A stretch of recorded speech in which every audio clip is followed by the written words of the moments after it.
dari Aliansi Peduli Kemanusiaan hari ini tetap mengawal sidang yang kedua pra peradilan ini bersama-sama dari semua teman-teman yang ada di sini. Kami menyatakan komitmen kami untuk terus mendukung proses peradilan ini dan juga mendukung Polda NTT dalam proses pra peradilan ini. Kami bersama Polda untuk kasus. Itu dari saya, nanti ada disampaikan oleh teman-teman yang lain. Oke, terima kasih. Saya mewakili dengan kawan-kawan dari Ormas Laskar Timur Indonesia bersama Aliansi. Kami yang ada ini sesuai dengan koordinator umum kami bahwa kami akan mengawal. Tapi hari ini saya berbicara mengenai sidang eksepsi tadi dengan pra peradilan. Saya akan mengkaji sedikit bahwa hari ini mulai dari persidangan nota pembelaan atau sidang eksepsi tadi mengenai penetapan satu tersangka. Masyarakat harus tahu bahwa khalayak umum harus tahu pra peradilan itu hanya untuk membuktikan kriteria dalam menetapkan satu orang tersangka. Itu yang harus diketahui. Nah, hari ini sesuai dengan asas penetapan Ira-Ua sebagai tersangka sudah memenuhi syarat sesuai dengan pasal 21, 184, 185 tentang menetapkan satu tersangka. Nah, kenapa hari ini saya masih ngotot tentang penetapan Ira-Ua sebagai tersangka dan harus diangkut juga? Kenapa? Karena sudah memenuhi 3 alat bukti. Yang pertama mengenai saksi, dia sudah memenuhi asas sebagai seorang saksi, itu sudah pasti. Yang kedua, keterangan ahli sudah memasuki bahwa ada Undang-Undang 55. Terus, kenapa belum diangkut? Hanya Tuhan dengan polisi yang tahu. Saya akan berbicara mengenai Randi Bajide tadi. Mengenai keterangan saksi, Randi membunuh Astrid. Dan pernyataan dari kuasa hukum bahwa Randi membunuh Astrid dengan dalil Astrid membunuh Lael anaknya, maka dia membunuh Astrid. Jadi pertanyaan, kenapa waktu Astrid mengandung Lael selama 10 hari dia tidak menggugurkan, tetapi sebesar itu baru dia membunuh? Secara tidak langsung mereka menduga bahwa semua ibu yang ada di NTT adalah pembunuh anaknya sendiri.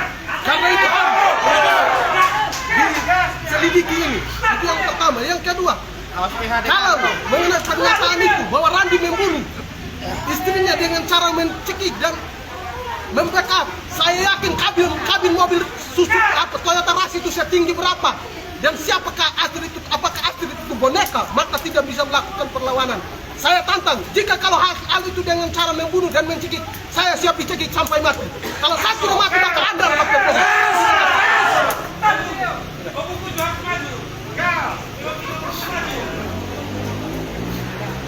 Baik, saya mewakili teman-teman dari Garda Triple X yang juga tergabung dalam Aliansi Peduli Kemanusiaan untuk Astrid dan Lael. Pada hari ini kita sudah tahu bahwa ada sidang nota pembelaan yang dilakukan oleh Randi Bajide dan dilanjutkan dengan pra peradilan yang dilakukan kepada tersangka Ira-Ua.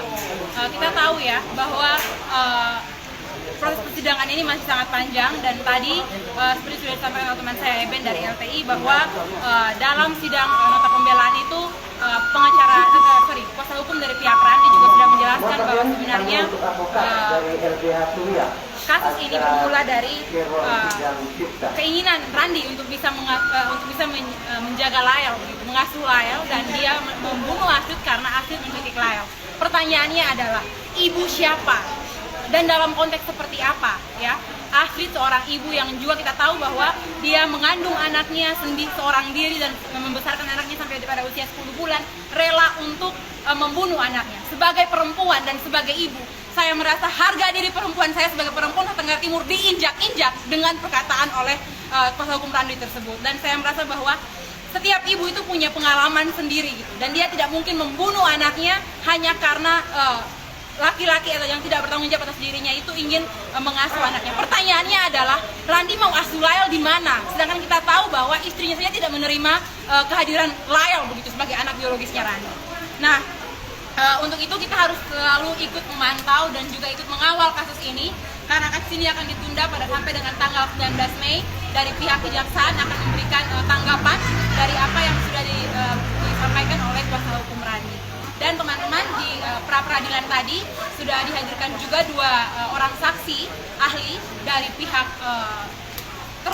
pemohon yakni dari pihak IRAUA yang mana menghadirkan saksi ahli dari ahli bahasa dan juga dari ahli hukum gitu.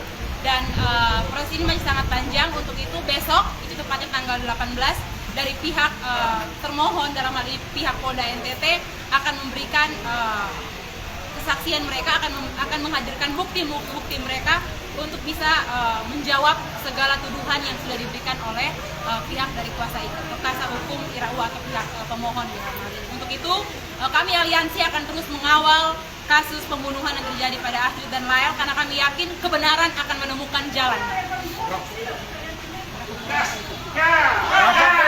Semua ya, Bravo Polda ya. 1, 2, 3. Bravo!